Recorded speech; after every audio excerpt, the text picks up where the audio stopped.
Video देख रहे हैं, ये सदर पाकिस्तान का प्रोटोकॉल है। आज सदर पाकिस्तान इस्लामाबाद से स्पेशल लाहौर तशरीफ लाए। ज़मान पार्क में इमरान खान से उन्होंने तकरीबन कोई 45 मिनट मुलाकात की और मुलाकात के अंदर आर्मी चीफ की जो तैनाती है, जो समरी आई है हुकूमत पाकिस्तान की जानिब से, कैबिनेट ने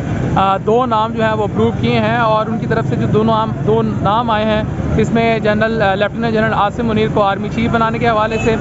और लेफ्टिनेंट जनरल साहिर शमशाद को joint chief of army staff बनाने के हवाले से समरी आई थी। उस हवाले से सदर पाकिस्तान वापस आए हैं लाहौर और इमरान खान से उन्होंने स्पेशल मुलाकात की है। ये जो आप मनाजिर देख रहे हैं अपनी स्क्रीन पे, ये सदर पाकिस्तान